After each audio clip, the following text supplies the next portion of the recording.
अच्छा हमारी संस्था का जी।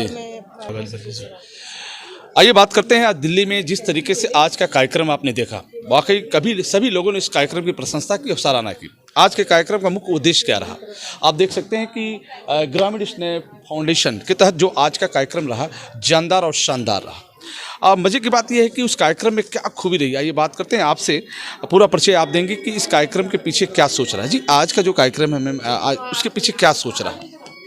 हम लोग यहाँ प्रधानमंत्री के जन्मदिन तिथि पर नारी ऑलरेडी सशक्तिकरण है, जैसे मैंने बताया, ऑलरेडी वुमेन आर एम्पावर्ड।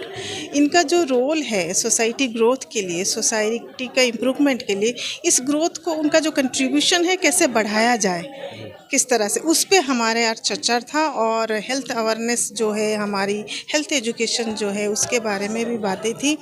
इसके अलावा कैंसर सर्वाइवर के थ्रू एक वॉक था सिंपल, जो कि it's not a fashion walk मैं कहूँगी, इट्स अबाउट के to show the courage, confidence और देर हिम्मत, जो कि एक there is a life beyond cancer, उस पे ये मैसेज था। और कैंसर अवेयरनेस पे भी ये प्रोग्राम था। नारी सशक्तिकरण, केवल सशक्तिकरण फाइनेंशियली, फिजिकली, मेंटली और हेल्थ वाइज भी, उसके बारे में चर्चा था। ये मिशन था। जैसे आपने ग्रामीण क्षेत्रों में ज़्यादा फोकस किया है, ग्रामीण क्षेत्रों में ज़्यादा फोकस किया आपने कि जो ऐसे भी तबके हैं, ऐसे भी लोग हैं, ऐसे भी महिलाएं हैं जो धन के अभाव में इलाज नहीं करा पाती, ऐसे लोगों के लिए संस्था क्या करती है? ऐसे लोगों के लिए हम फंड रेज शो करते हैं। फंड रेजिंग शो से जो हमारा पैसा बनता है, उसको हम बीपीएल कार्ड होल्डर वाले को ही पैसे ट्रीटमेंट के लिए देते हैं, डायरेक्टली हॉस्पिटल को ही प्रदान करते हैं। इसके अलावा हम पीएसयू, सीएसआर ये सबको फॉलो करते हैं और फंडिंग का तो व्यवस्था करते रहते हैं। कंटिन्यूस प्रोसेस है ये एक, और सस्टेनेबली ये प्रोसेस हमारा जारी रहती है। और कोशिश करते हैं गाँव क्षेत्र में जो बिलो पॉवर्टी लाइन के एरिया के लोग हैं, उनको हम पैसे से मदद कर पाए। जो पूर्वांचल के जनपदों की बात करें, उत्तर प्रदेश के जनपदों की बात करें, तो वहाँ के लोग किस तरह से सहयोग करते हैं? अच्छा जी मैम, पूरा नाम क्या लेती हैं? डॉक्टर मीनू वालिया। मैं कैंसर स्पेशलिस्ट हूँ, मैक्स हॉस्पिटल में काम करती हूँ। मैम आपके यहाँ तो उत्तर प्रदेश ही नहीं, देश के हर कोने से आते होंगे, तो बहुत से ऐसे मरीज आते होंगे जो अपना दुखड़ा सुनाते होंगे, मैम मेरे पास पैसा नहीं है, हमारा सब कुछ बिक गया, हमने सब कुछ गिरवी कर दिया और फिर भी हम ठीक नहीं हो पा रहे। ऐसे लोग के लिए क्या होता है आपका? देखो, हर स्टेज पे, हर बीमारी में अलग अलग ट्रीटमेंट्स होती हैं, और किस स्टेज पे क्या ट्रीटमेंट होनी है वो पेशेंट के कैंसर के टाइप के स्टेज के ऊपर बहुत सारी चीज़ों पे निर्भर करता है।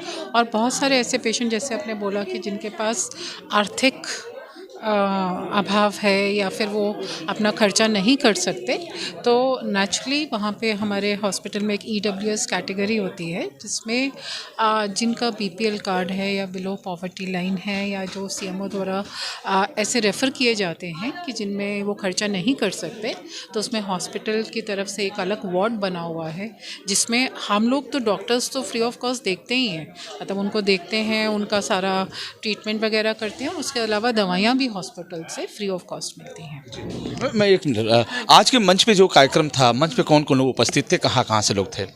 ये जो हमारा मेन वक्ता थे, जो स्पीकर्स थे, वो अलग अलग फील्ड से काफ़ी माहिर महिलाएं हैं, और वो सिर्फ अपना कंपनी या घर नहीं चला रहे हैं, पूरा मानव कल्याण के लिए भी काम करते हैं, साथ साथ अपना घर परिवार के साथ। तो जिस तरह से एक एंटरप्रेन्योर ग्लोबली रिनाउंड जो प्लेटफॉर्म क्रिएट की है, वो है हेल्थ से थे, मैडम खुद थी जो कि स्पेशल है कैंसर अवेयरनेस, बेस्ट ऑन्कोलॉजी है वो थी, एकेडमिशियन थे, एजुकेशनिस्ट थे, सोशल एक्टिविस्ट थे, और डॉक्टर्स भी थे। मतलब हर क्षेत्र को हम लोगों ने कवर करने की कोशिश किए, और फैशन से भी थे लोग। मतलब एक कार्यक्रम में बहुत अच्छा आपका देखा गया, खुशी भी, जो मंच पे जो कार्यक्रम हुआ लास्ट में, जब अंत में हम पहुंच रहे थे, तो एक साथ देखा गया कि अलग अलग तरीके से, अलग अलग मुद्राओं में यहाँ पर महिलाएं ने जिस तरीके से अपने आप को ऊर्जावान बताया, तो उसके पीछे क्या मंशा था? वो एक हमारा मुहिम है, हौसला, हौसला फाइट अगेंस्ट कैंसर। उस मुहिम का हम एक परिवार हैं, जो कि हम लोग जुड़े हुए हैं मोबाइल से, चाहे ऑनलाइन से, सोशल मीडिया से कम 3 से 5 हज़ार लोग हम लोग जुड़े हुए हैं, जो कि कैंसर सर्वाइवर है। मैक्सिमम कैंसर हमारा ब्रेस्ट कैंसर और सर्विकल कैंसर है, वो उसी तरह से पेशेंट हमारे साथ जुड़े हुए हैं। मैं तो अभी जो जीवन को, इस जंग को जीत के सरवाइव कर रहे हैं, नियर अबाउट 10 साल हो गया, 20 साल हो गया, तो वो लोग सोसाइटी में ये मैसेज देने के लिए ये वर्क करते हैं कि cancer is not a stigma, उसके बाद भी एक सुंदर जीवन है, हम जी सकते हैं, बस उतना ही एजुकेशन सशक्त हो, हेल्थ एजुकेशन से, ताकि बीमारी हम जल्द से जल्द पकड़ पाए, क्योंकि ये बीमारी संपूर्ण रूप से ठीक हो सकते हैं हम लोग। हौसला बुलंद रहे, हताश और निराश ना हो। अच्छा, एक अंतिम सवाल है, खास तौर पे ऐसे लोगों को जानकारी आपको देनी है जो आपसे जानकारी लेना चाहते हैं। अगर ऐसे भी पेशेंट हैं जो दर दर भटक रहे हैं, उनको सही रास्ता नहीं मिल रहा है, जाते हैं ऐसी जगह जाते हैं जहां उनका प्रॉपर इलाज नहीं हो पाता है, अंत में वो टूट जाते हैं, तो ऐसे लोग के लिए क्या सलाह है? इससे लोगों के लिए तो सही मार्गदर्शन जी आप दे। मैडम टेक्निकली बताएंगे। तो सही मार्गदर्शन के लिए ही हमने इस तरह के ट्यूमर बोर्ड्स रखे हुए हैं, जहाँ पे अगर कोई भी पेशेंट आता है अपनी रिपोर्ट्स वगैरह लेके क्या क्या करके, तो उन केसेस में हम लोग पूरी जितने भी कैंसर स्पेशलिस्ट होते हैं हम लोग रोज़ मीटिंग करते हैं और उनके केस को स्टडी करते हैं और उसके बारे में उनको बताते हैं कि what is the way forward, कि उनके केस में क्या होना चाहिए, वेदर सर्जरी होनी है, क्या होना है, और what is the right direction. और इसी वजह से एक जो हमारा ऐप है वो भी ऐसे ही बनाया गया है, जहाँ पे मरीज़ों को घर पे बैठे बैठे बहुत अलग अलग विशेषज्ञों के बारे में सही उनकी सलाह मिल जाती है।